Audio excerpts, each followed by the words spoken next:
बाजार में इस वक्त 250 पॉइंट की गिरावट निफ्टी के अंदर देखने को मिल रही है। बैंक निफ्टी भी अगर आप देखेंगे तो 600 अंकों के आसपास कमजोर नजर आएगा। आज जो बाजार पर सबसे ज्यादा दबाव बना है वो दबाव बना है रियल्टी कंजम्पशन ऑटो वाले शेयरों से।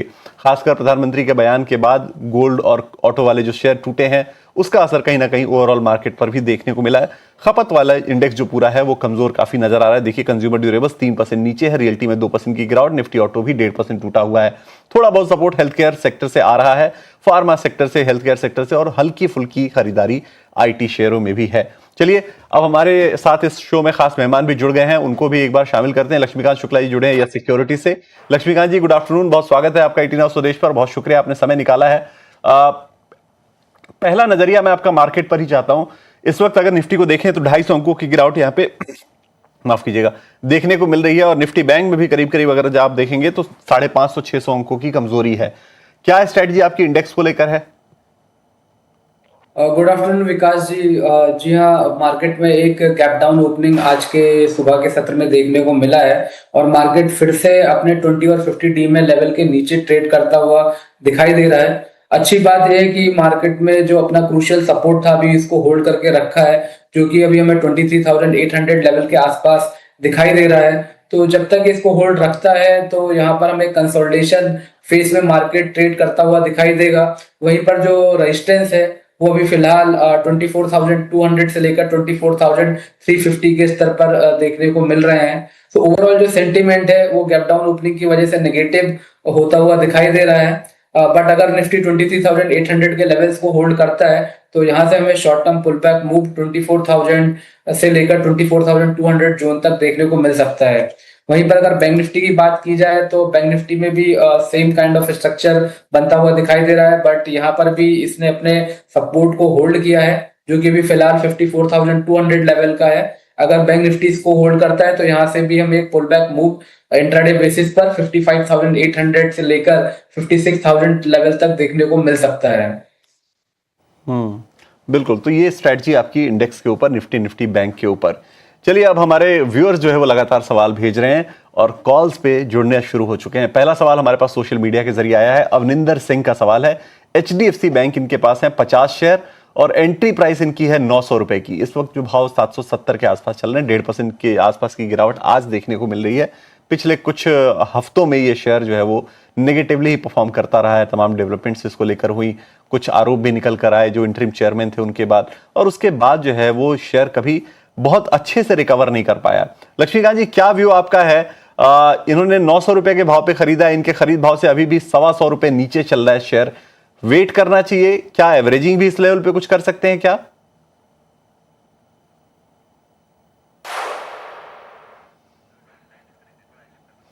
चलिए लक्ष्मीकांत जी से संपर्क हमारा थोड़ा सा टूटा है, लेकिन उनको हम जल्दी से जल्दी जोड़ेंगे और उनसे सवाल भी पूछेंगे। इस बीच आप देखिए एचडीएफसी बैंक की परफॉर्मेंस 3 महीने में 17% का नेगेटिव रिटर्न इस बैंक ने दिया है, और आज की जो गिरावट है इस गिरावट में 18,000 करोड़ का मार्केट कैप इसमें साफ हो गया है। लेकिन देखिए 11 लाख करोड़ के मार्केट कैप की कंपनी, इनफैक्ट 12 लाख करोड़ के मार्केट कैप की कंपनी है, और वहां से 18,000 करोड़ साफ हुआ है 1.5% की गिरावट में।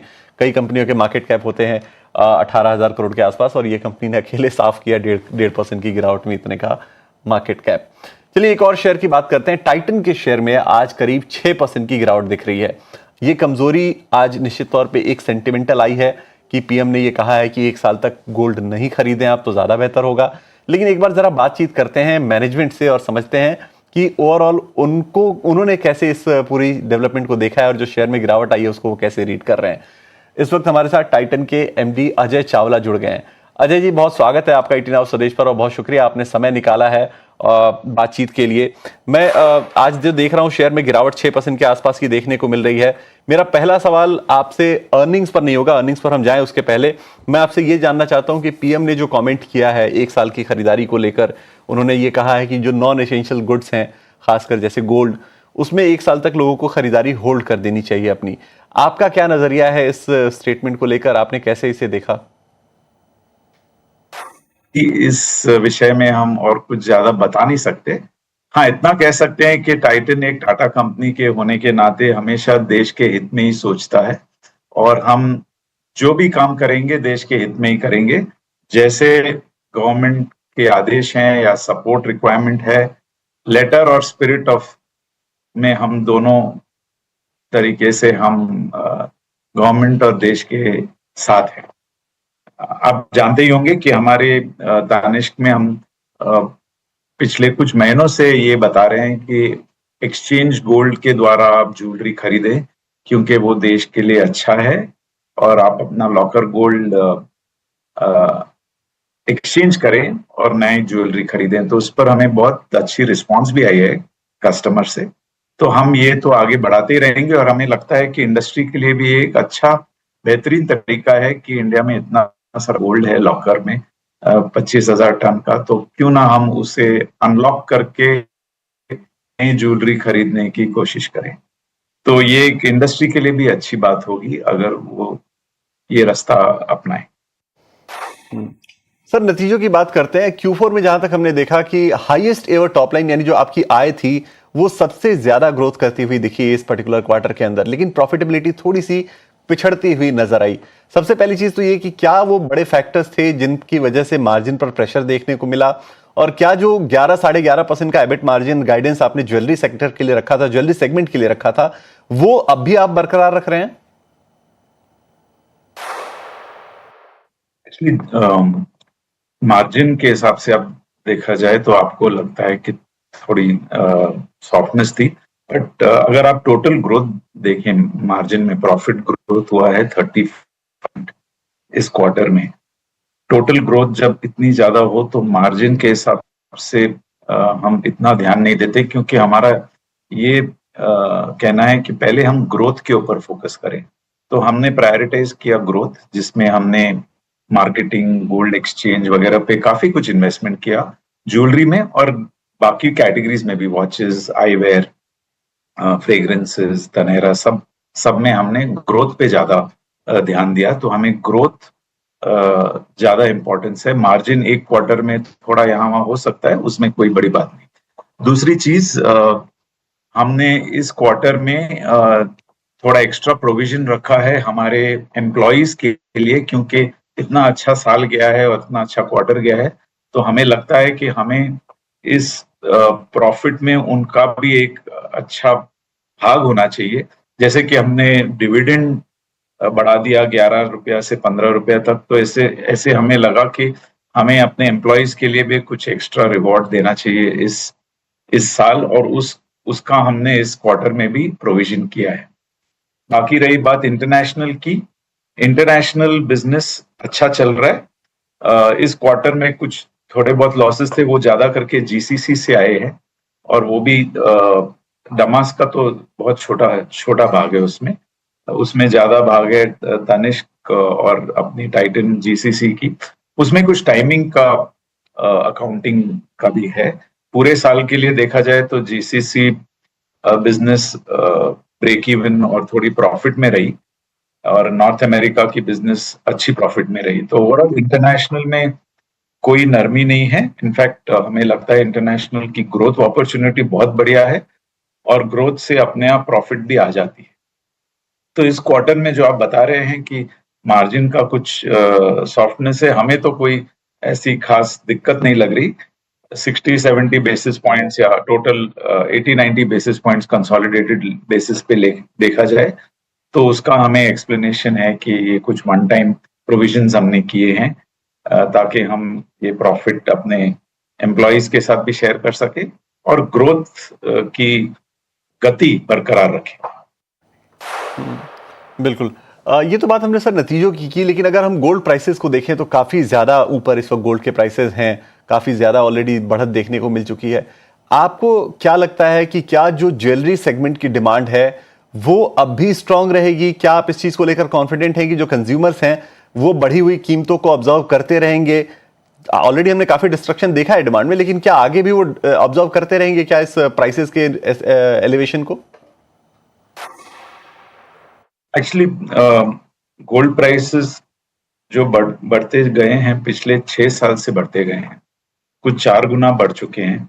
और कस्टमर का जो इंटरेस्ट है गोल्ड और गोल्ड ज्वेलरी में इंडिया में बहुत ज्यादा है, क्योंकि फेस्टिवल्स हैं, शादियां हैं और ऑस्पिशियस भी माना जाता है। तो ये कल्चरल ट्रूथ है हमारे देश का। हैविंग सेड दैट, हमें ये भी दिख रहा है कि अभी नेचुरल डायमंड्स में भी रफ्तार बढ़ रही है, पेनिट्रेशन कम है इंडिया में, और बहुत सारे यंगर मॉडर्न कस्टमर को डायमंड्स में इंटरेस्ट है। नेचुरल डायमंड्स में हम देख रहे हैं कि कुछ अच्छी ग्रोथ आ रही है, और buyer growth in fact last year देखा जाए पूरे साल में और पिछले क्वार्टर में भी डायमंड स्टडेड ज्वेलरी में ज्यादा ग्रोथ रही गोल्ड के हिसाब से। गोल्ड में कॉइन्स में ज्यादा ग्रोथ रही क्योंकि बहुत सारे कस्टमर्स इन्वेस्टमेंट के तौर पे खरीदना चाहते थे, और पिछले क्वार्टर में बहुत ज्यादा गोल्ड कॉइन्स सेल भी हुआ था, और उसकी वजह से भी थोड़ी परसेंटेज प्रॉफिट एबिट मार्जिन में आप जो पूछ रहे हैं उसकी इम्पैक्ट रही, बट सर एक चीज और कैरेट लेन के बारे में थोड़ा बहुत समझना चाहेंगे कि जो लॉन्ग टर्म प्रॉफिटेबिलिटी का उसका प्रोफाइल है वो अगर हम तनिष्क से कंपेयर करें तो वो कैसा है, खासकर ऐसे वक्त में जब वो बिजनेस आप काफी एग्रेसिवली ग्रो कर रहे हैं। पिछले क्वार्टर में कैरेटलिन की ग्रोथ थोड़ी इम्पैक्टेड हुई क्योंकि उनका एक सिस्टम आईटी सिस्टम में शिफ्ट हुआ था प्लेटफॉर्म, तो उसमें बहुत सारी डिस्टर्बेंस हुई थी। नहीं तो अगर आप ओवरऑल देखें कैरेटलिन की ग्रोथ अच्छी रही है। कैरेटलिन की ग्रोथ सर्टेनली 25-30% से ज्यादा ही होती रहेगी, और क्योंकि वो स्टडीड कैटेगरी है तो उसमें प्रॉफिटेबिलिटी भी बढ़िया रहेगी क्योंकि ऑलमोस्ट 80% ऑफ कैरेटलिन इज स्टडीड, और स्टडीड में प्रॉफिटेबिलिटी ज्यादा होती है। कैरेटलिन में भी इस क्वार्टर में बायर ग्रोथ नहीं थी क्योंकि मैंने बताया डिस्टर्बेंस थी, लेकिन अगर उसके बाद देखा जाए जैसे अक्षय तृतीया वगैरह अप्रैल मंथ में हमने अच्छी ग्रोथ देखी है क्योंकि अभी सब सिस्टम स्टेबलाइज हो गया है, तो हमारे अंदाज से कैरेटलिन के ग्रोथ प्रोस्पेक्ट्स बहुत बढ़िया हैं बायर लेवल पे, ओवरऑल स्टडीड लेवल पे, एंड मार्जिन के प्रति भी अच्छी ग्रोथ है क्योंकि स्टडीड उसमें 80% है, तो इसलिए तनिष्क और बाकी जो ज्वेलरी डिवीजन है हमारी उससे ज्यादा ही प्रॉफिटेबिलिटी होगी क्योंकि हमने देखा है कि अभी उसका ऑपरेटिंग लेवरेज किक इन कर रहा है, और लास्ट फुल ईयर में देखा जाए तो प्रॉफिट भी बढ़िया रहा। तो आगे जाके हमें बहुत उम्मीद है कैरेटलिन की प्रोग्रेस बहुत अच्छी रहेगी। बहुत शुक्रिया अजय सर, आज आप जुड़े और तमाम बातों पर आपने अपनी राय रखी, कंपनी के नतीजों को लेकर आपने बातचीत की, ग्रोथ के तमाम आउटलुक्स बताए, और उसके अलावा कैरेट लेन को लेकर जो आपने आउटलुक दिया वो काफी अहम होगा इन्वेस्टर्स के लिए। बहुत शुक्रिया, आज आपने समय निकाला है। तो लक्ष्मीकांत जी दोबारा हमारे साथ जुड़ चुके हैं। 6% की गिरावट स्टॉक में देखने को मिल रही है। आज क्या ये गिरावट एक मौके के तौर पर देखी जानी चाहिए या चार्ट्स कमजोर लग रहे हैं? लक्ष्मीकांत जी क्या व्यू है आपका, क्या नजरिया है? देखिए, लॉन्ग टर्म स्ट्रक्चर टाइटन का काफी मजबूत दिखाई दे रहा है डेली वीकली के चार्ट्स पर। हालांकि आज के सत्र में एक शॉर्ट टर्म रिएक्शन देखने को मिला है, बट अभी भी स्टॉक अपने 100 डीएमए के ऊपर ट्रेड करता हुआ नजर आ रहा है। तो ओवरऑल जो सेंटीमेंट है वो बुलिश ही देखने को मिल रहे हैं, बट मुझे लगता है कि जो फ्रेश बाइंग मोमेंटम है उसके लिए थोड़ा सा इंतजार करना पड़ सकता है। 4500 के ऊपर अगर सस्टेन होता है तो वहां से फिर से मोमेंटम देखने को मिलेगा स्टॉक में, और उसके बाद फिर हमें और ऊपर के स्तर देखने को मिल सकते हैं। और आने वाले समय में मैं यहाँ पर 5000 से लेकर 5200 के भी लेवल्स टाइटन में देखने को मिलेंगे। वहीं पर जो लोअर साइड के अगर सपोर्ट की बात की जाए तो वो फिलहाल आता हुआ दिखाई दे रहा है 3950 का। तो एक बुलिश अपसाइड का मूव देखने को मिल सकता है, बट उसके लिए टाइटन को 4500 के ऊपर एक वीकली क्लोज देना जरूरी रहेगा। बिल्कुल, तो ये नजरिया टाइटन के ऊपर। अच्छा, थोड़ी देर पहले लक्ष्मीकांत जी से जब हमारा संपर्क टूटा था तब हम बात कर रहे थे, अवनिंदर जो हमारे दर्शक हैं उन्होंने सवाल भेजा था और उस सवाल पर हम बातचीत कर रहे थे। एचडीएफसी बैंक के इनके पास 50 शेयर हैं, 900 रुपए के भाव पर इन्होंने खरीदा है और आगे के लिए ये आउटलुक चाहते हैं। देखिए 130 रुपए नीचे है ऑलरेडी इनके खरीद भाव से। लक्ष्मीकांत जी क्या सलाह आप देंगे? क्या एवरेजिंग इस लेवल पर करने की सलाह देंगे या फिर सिंपली होल्ड करके रखें, इनके भाव आएंगे? देखिए, इनका ऊपर है तो उससे अंटिल अनलेस एक मेजर ब्रेक थ्रू 820 के ऊपर नहीं मिलता है तब तक यहाँ पर एचडीएफसी बैंक में सेलिंग प्रेशर बना रहेगा। वहीं पर अगर बिल्कुल, इस भी देखिए लक्ष्मीकांत जी से जो हमारा संपर्क है वो थोड़ा सा डिस्टर्ब होता हुआ नजर आ रहा है। ऐसा लग रहा है कि नेटवर्क की कुछ परेशानी है। लक्ष्मीकांत जी आपके पास लौटेंगे, नेटवर्क को दुरुस्त करके लौटेंगे। एक छोटे से ब्रेक के बाद आते हैं आपके पास। हरी हमारे साथ जुड़े हैं। नरहरि जी, बहुत स्वागत है आपका 18 हाउस सुरेश पर। बताइए क्या सवाल है आपका, कौन से शेयर पर पूछना चाहते हैं आप सवाल आज? सर सर सर नमस्कार, मैं हैदराबाद से बात कर रहा हूँ। मैं टाटा केमिकल्स का। कितने शेयर आपके पास टाटा केमिकल के? सर मेरे पास टाटा केमिकल्स का 50 शेयर है। अच्छा, किस भाव पे आपने At the खरीदा? rate of 1100। ओके, 1162 में खरीद के लिया था। अच्छा, कितने दिन पुरानी बाइंग है ये आपकी? ये 6 महीने का पहले लिया था। 6 महीने के पहले आपने लिया था। ओके, ठीक है। 1100 के भाव काफी पहले के लग रहे हैं, ऐसा लग रहा है 2025-25 के आसपास में गए होंगे ये, 25 के एंड में गए होंगे, इनफैक्ट दिसंबर वगैरह में। हाँ, दिसंबर 2025 के आसपास की बाइंग ऐसा लग रहा है कि है। चलिए, दिसंबर 2025, ठीक है, पुरानी ये बाइंग काफी। लक्ष्मीकांत जी, क्या सलाह आपकी बनेगी? 760 के आसपास आ गया है भाव और 1100 पे इन्होंने खरीदा था, मुझे लग रहा है दिसंबर 2024 है शायद इनकी बाइंग। जी हाँ, इनकी बाइंग काफी पहले की है और उसी समय पर ये लेवल्स थे। अभी तो फिलहाल स्टॉक ने एक लोअर बॉटम 580 के पास बनाया था और वहां से एक अच्छा खासा पुल बैक मूव हमें 850 तक लेवल तक आते हुए देखने को मिला था। अब जैसे ही स्टॉक अपने 850 854 के रेंज के आसपास पहुंचा, तो वहां पर ही यहाँ पर 50 वीक मूविंग एवरेज देखने को मिल रहे हैं, जिसके मद्देनजर यहाँ पर हमें प्रॉफिट बुकिंग भी देखने को मिली है।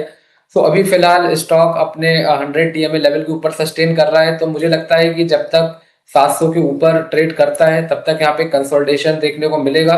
बट इनके प्राइजेस आने में काफी लंबा वक्त लगेगा, क्योंकि मल्टीपल हर्डल्स बने हुए हैं। सबसे पहला हर्डल तो 820 के आसपास है, जहाँ पे 200 डीएमए है। अगर उसको निकालता है तो देन 855 860 के लेवल्स शॉर्ट टर्म बेसिस पर देखने को मिलेंगे। बट अभी फिलहाल मुझे नहीं लगता है कि दोस्त, अगर इनका लंबा नजरिया है तो मुझे लगता है कि 700 के स्टॉप लॉस के साथ ये होल्ड करके रखें और इस ब्रेकआउट का इंतजार करके देख सकते हैं। 850 के ऊपर सस्टेन होगा तभी फिर ये अपवर्ड रैली को कैच कर पाएगा, उसके बाद ही यहाँ पर हमें बुलिश मोमेंटम देखने को मिलेगा टाटा केमिकल में। बिल्कुल। तो टाटा केमिकल पर ये नजरिया आपको मिलता हुआ। चलिए, अब हमारा अगला सवाल जो है यूट्यूब पे हमारे एक व्यूअर ने भेजा है, राजकुमार जी ने ये सवाल भेजा है। आइडिया फोर्स के इनके पास 100 शेयर हैं, 415 पे, काफी अच्छी एंट्री प्राइस है। इनफैक्ट मुझे लगता है हाँ, पैसे डबल हो गए। इनफैक्ट 800 रुपए का भाव हो चुका है, 415 पे इन्होंने खरीदा था। अब ये सवाल ये पूछ रहे हैं, वो ये कह रहे हैं कि जो स्टॉक का पी है, जो प्राइस टू अर्निंग रेशियो है, वो काफी ज्यादा है, लेकिन क्या हाई पी के रहते हुए भी हम इसे पोर्टफोलियो में ऐड कर सकते हैं in comparison to other defence stocks? अच्छा, ये सवाल बहुत अच्छा लगता है। इस तरह के सवाल जब हमारे व्यूअर्स पूछते हैं तो इससे ये अंदाजा भी लगता है कि वो अपनी रिसर्च बहुत अच्छे से करने लगे हैं और बहुत सिर्फ सुन के वो इन्वेस्ट नहीं कर रहे हैं, रिसर्च करते हैं। जो पैरामीटर्स हैं, जो फाइनेंशियल पैरामीटर्स हैं, उनको पढ़ते समझते हैं और तब इन्वेस्ट करते हैं। लक्ष्मीकांत जी, सवाल का जवाब दीजिएगा कि पी ज्यादा हो चुका है, लेकिन क्या इस वक्त भी खरीदा जा सकता है आइडिया फोर्स? और एक और चीज मैं बताना चाहूंगा कि आइडिया फोर्स, अगर हमारे व्यूअर्स जो लगातार हमें देख रहे हैं ना, उन्होंने आइडिया फोर्स में अच्छा पैसा इसलिए भी बनाया होगा कि बजट के टाइम से ही हमारे तमाम एक्सपर्ट्स, चाहे वो अंशुल जी हो, चाहे प्रदीप हल्दर हो, चाहे लक्ष्मीकांत जी हो, ये लोग लगातार रेकमेंड करते रहे इन शेयरों को और आज देखिए अच्छा खासा रनअप देखने को मिला है। लक्ष्मीकांत जी, अब क्या राय बनेगी? पी अच्छा हो चुका है और हमारे व्यूअर पूछ रहे हैं कि इस पी पर भी ऐड कर सकते हैं क्या? देखिए, अगर टेक्निकल परिप्रेक्ष्य में बात की जाए, टेक्निकल चार्ट्स को देखते हुए, तो नो डाउट स्टॉक में एक बड़े ब्रेकआउट देखने को मिले हैं। और अभी यहाँ पर हमें 2 से 3 दिनों पहले ही एक अच्छी खासी गैप अप ओपनिंग देखने को मिली थी, तो जो ट्रेंड है वो काफी बुलिश नजर आ रहा है। तो जैसा कि इनके पास इन्होंने बताया कि पहले से और जहां से इन्होंने लिया है वहां से प्राइजेस डबल हो गए हैं, तो मुझे लगता है कि अभी भी ये होल्ड करके रख सकते हैं। और एक ट्रेलिंग स्टॉप लॉस मैं सजेस्ट करना चाहूंगा, जो कि अभी फिलहाल आता हुआ दिखाई दे रहा है 680 के आसपास। और जब तक मुझे लगता है कि अगर ये होल्ड करता है तो हमें यहाँ पे फर्दर अपसाइड के ब्रेकआउट देखने को मिल सकते हैं। नेक्स्ट जो ब्रेकआउट है वो 835 840 लेवल्स पर देखने को मिलेगा। मुझे लगता है वहां से यहाँ पर पोल एंड फ्लैग का ब्रेकआउट ये स्टॉक देता हुआ नजर आएगा और फिर से हमें अपवर्ड रैली देखने को मिल सकती है, जो कि इस स्टॉक को पहुंचा सकती है 1000 लेवल तक। तो अगर है तो बिल्कुल होल्ड करके रखें ये जो स्टॉप लॉस इनको बताया गया है और इस ब्रेकआउट का वो इंतजार करें। बिल्कुल। तो आइडिया फोर्स के ऊपर ये राय आपको मिल गई है। देखिए, 1 मंथ का रिटर्न आप देखिए, 83% का रिटर्न 1 महीने के अंदर ये स्टॉक दे चुका है। क्या बेहतरीन तेजी दिखाई है इस शेयर ने। एक महीने के अंदर 88%, शानदार है। चलिए आगे बढ़ते हैं। एक और कॉलर हमारे साथ जो है वो जुड़ रहे हैं, आकाशदीप प्रसाद हमारे साथ जुड़े हुए हैं। आकाशदीप, बहुत स्वागत है आपका IT Now स्वदेश पर। बताइए क्या सवाल है आपका? जी बहुत धन्यवाद। मेरे पास SBI का 20 नंबर ऑफ शेयर्स है and recently I have seen from last 2-3 days आज भी वो लगभग 3% के से गिर गया है और फ्राइडे भी लास्ट वो 4% से गिरा था। तो this is the right time to buy some more share और what to do in this case? बिल्कुल, आपको बिल्कुल सटीक सलाह दिलाई जाएगी लक्ष्मीकांत जी से। और ये बेहतरीन स्ट्रेटजी भी होती है कि जब स्टॉक गिरे और अच्छी क्वालिटी का स्टॉक गिरे तो हमारे मन में यही सवाल आना चाहिए कि क्या इस लेवल पे और खरीदा जा सकता है? कोई चीज सस्ती मिल रही है और अच्छी चीज सस्ती मिल रही है तो खरीदा जा सकता है। लक्ष्मीकांत जी, क्या सलाह आपकी होगी? SBI फंडामेंटली बेहतरीन शेयर है, देश का सबसे बड़ा सरकारी बैंक है, सारे पैरामीटर्स पे अच्छा चल रहा है, NPAs रेशियोज कंट्रोल में है, लेकिन इस बार के क्वार्टर ने थोड़ा सा निराश किया और उसके बाद स्टॉक में पिछले 2 दिनों में 10% की गिरावट आई है। क्या ये गिरावट खरीदारी का मौका है? हमारे दर्शक आकाशदीप ये पूछ रहे हैं। देखिए, स्टॉक अभी अपने क्रूशियल 200 SMA लेवल के पास ट्रेड करता हुआ दिखाई दे रहा है, जो कि 970 के आसपास देखने को मिल रहा है। तो मुझे लगता है कि अगर क्लोजिंग बेसिस पर इसको ये डिफेंड करता है तो यहाँ से ये स्टॉक एक बड़े कंसोलिडेशन फेज में जाता हुआ नजर आएगा। और अगर आने वाले समय में ये स्टॉक फिर से 1020, 1030 के ऊपर निकलता है तो यहाँ पे हमें फिर से तेजी देखने को मिलेगी। हालांकि शॉर्ट टर्म चार्ट्स पर अभी ऐसे कोई रिवर्सल पैटर्न नहीं देखने को मिल रहा है, but long term chart structure में ये जो सपोर्ट बताया जा रहा है 970 का, बहुत ही क्रूशियल है। और मुझे लगता है कि इसको ये होल्ड कर ले जाएगा। अगर इसको होल्ड कर ले जाता है तो यहाँ से हमें शॉर्ट टर्म पुलबैक मूव हमें 1030 तक देखने को मिल सकता है। उसके बाद वहां पर कंसोलिडेशन देखने को मिलेगा और फिर हमें फर्दर अगर ब्रेकआउट 1030 के ऊपर मिलता है तो फिर स्टॉक में पोटेंशियल दिखेगा कि ये 1200-1220 तक के भी लेवल इसमें देखने को मिलेंगे। तो अगर इनको शॉर्ट टर्म बेसिस पर यहाँ पर ऐड करना है तो मुझे लगता है कि कर लेना चाहिए। बिल्कुल, तो ये सलाह आपको है आकाशदीप, आप इसे ऐड कर सकते हैं शॉर्ट टर्म बेसिस पे। 970 का लेवल निश्चित तौर पे ट्रैक कीजिएगा, इसको अगर होल्ड करता है तो ज्यादा बेहतर रहेगा कि ये एक short term move up move दिखा सकता है। चलिए अगले कॉलर हमारे साथ जुड़ गए हैं, दीपांकर डे। दीपांकर, बहुत स्वागत है आपका IT Now स्वदेश पर। बताइए कौन से शेयर पर आज बातचीत करना चाहते हैं आप? हेलो जी दीपांकर, बताइए आप कौन से शेयर पर आज सलाह चाहते हैं? मैं रेमंड LTD के शेयर के बारे में बात करना चाहता था। रेमंड के बारे में? हाँ, रेमंड LTD। अच्छा, बिल्कुल ठीक है। कितने शेयर आपके पास हैं? मेरे पास 3700 3700 शेयर हैं। और कितने के भाव पे आपने लिया था ये? एवरेज कर करके अभी मेरा 702 हुआ है। 702 हुआ है, ठीक है। हाँ। नहीं, रेमंड का शेयर है, रेमंड लिमिटेड का, और हाँ। 4% के आसपास आज टूटा हुआ है ये शेयर। 3700 शेयर हैं इनके पास और 702 का भाव एवरेज करके आ चुका है। ये प्लेट हम चेंज कर लेंगे। तो ये रेट जो है वो 702 का आ चुका है एवरेजिंग कर करके, और 4% की गिरावट आज भी देखने को मिल रही है। रेमंड में कितनी गिरावट मिली है ये देखना बड़ा इंटरेस्टिंग होगा, क्योंकि काफी ऊपर के भाव इनके नजर आ रहे हैं। रेमंड में आप रिटर्न को अगर देखेंगे, प्राइस परफॉर्मेंस जो है, तो वैसे तो रिटर्न ऐसा कुछ बुरा नहीं रहा। एक साल में 4% का ही नेगेटिव रिटर्न। कब की खरीदारी है आपकी दीपांकर जी? मेरा पिछला साल जुलाई से सितंबर। ओके, जुलाई से सितंबर के बीच में आपने खरीदा है ये, ठीक है। ठीक है लक्ष्मीकांत जी, देखिए जरा एक बार चार्ट्स को जरा चेक कीजिएगा। इनकी 702 की खरीदारी है और इन्होंने खरीदा है पिछले साल जुलाई से सितंबर के बीच में। क्या करना चाहिए इनको? देखिए, अभी तो फिलहाल इनको होल्ड करना पड़ेगा। लोअर लेवल से एक अच्छा खासा पुलबैक मूव इस स्टॉक ने दिखाया है और कुछ दिनों पहले तो यहाँ पर 200 DMA लेवल को रिक्लेम भी कर लिया था और आज के सत्र में ये फिर से उसको रिटेस्ट करता हुआ दिखाई दे रहा है। तो मुझे लगता है कि ये कैरी फॉरवर्ड कर सकते हैं। जो स्टॉप लॉस रहेगा वो रहेगा 450 का, और अगर फिर से एक ब्रेक थ्रू मिलता है 545 के ऊपर तो फिर से ये स्टॉक अपने अपवर्ड मोमेंटम को रेज्यूम करता हुआ नजर आएगा। तो फिर चांस बनेगा जहां से इन्होंने खरीदारी की है ये वहां तक पहुंच सकता है। तो अभी फिलहाल के लिए इनको 450 के स्टॉप लॉस के साथ होल्ड करने की सलाह रहेगी। बिल्कुल, तो ये सलाह रेमंड के ऊपर मिल गई है। चलिए इस शो को यहीं समाप्त करने का वक्त हो चुका है, लेकिन एक छोटे से ब्रेक के लिए हमें रुकना है और ब्रेक के बाद योर स्टॉक का दूसरा सेगमेंट हमें शुरू करना है। उसके पहले लक्ष्मीकांत जी, बहुत बहुत शुक्रिया आपका। आज आप जुड़े, तमाम शेयरों पर आपने अपनी बेहतरीन सलाह दी, बहुत शुक्रिया।